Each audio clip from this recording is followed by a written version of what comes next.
L'islam est à part, le fanatisme est à part, la personne impose le fanatisme, la personne n'a pas peur de l'islam et du fanatisme, mais il considère, il croit que donc, le fanatisme est l'islam, et les fanatiques partout se développent comme des orties.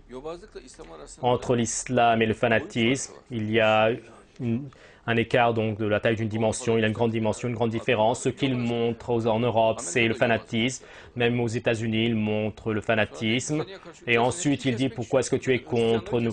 Mais de toute manière, toi, tu veux tous les découper. Tu veux découper les chrétiens, les moïsiens, et eux ont la haine de toi. Si toi, tu essaies de la personne, bien sûr que cette personne également, il aura la haine d'eux.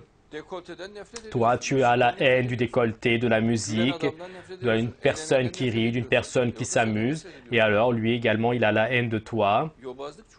Le fanatisme est un très grand malheur, c'est un très grand danger, c'est comme le communisme. Et le président iranien Hassan Rouhani, l'application WhatsApp, il a précisé que cela va être interdit. Regarde encore un acte de fanatique.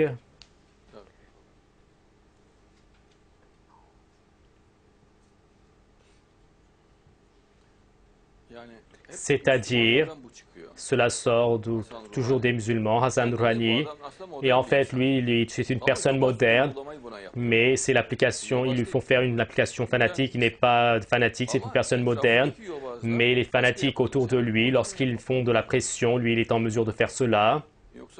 Sinon, lui, il fait partie des frères, c'est-à-dire des francs-maçons, si Dieu le veut, il n'a rien à voir avec eux. Et je demande la position de Dieu contre le diable. Et l'envoyé a dit, certes mon peuple, ce Coran, ils l'ont laissé comme un livre abandonné. Et donc Dieu explique la raison du malheur maintenant, la sourate Al-Furqan, verset 30. Mon Seigneur, certes mon peuple, ce Coran, en tant que livre délaissé, ils l'ont laissé. Et donc les fanatiques, leur manque d'intelligence, on voit ce que cela coûte. Et il n'est pas au courant que le Coran est délaissé. Non, il dit, je rends service au Coran. Mon frère, toi, le Coran plus, tu dis l'associationnisme, le Coran plus des inventions. Et est-ce qu'il dit qu'est-ce que ceci est une invention? C'est un compagnon qui l'a dit. Mais mon frère, le Coran, un compagnon, est-ce qu'il peut dire quelque chose de contraire au Coran? Et donc tu sors de nouvelles sentences contraires au Coran. Même le prophète est donc chargé de se conformer au Coran. Non, il dit que cette sentence du Coran a été enlevée avec ce hadith. Il dit avec ce hadith, la sentence du Coran a été donc abolie. Et ensuite, quand le malheur vient, ils sont étonnés. Et donc, ils n'ont pas eu d'aucun autre mal rien à cause de dire. Donc, nous, on ne fait pas partie des associateurs. Ils ne sont même pas au courant que ce sont des associateurs. Et quand on leur dit obéissez à ce que descend du Dieu, il dit donc on se conforme à ce qui était nos ancêtres, leur tradition. Regardez, c'est ouvert, ce sont des traditionnalistes. Ce n'est pas selon le Coran, selon les traditions. Et en plus, ils soutiennent cela avec amour et enthousiasme. Il dit que c'est Fatima qui a dit cela. Mais est-ce que tu t'es à côté d'elle? D'où est-ce que tu sais cela? Et pourquoi est-ce que donc tu associes Fatima à un tel mensonge? De plus, il entre dans le péché dans cela aussi également.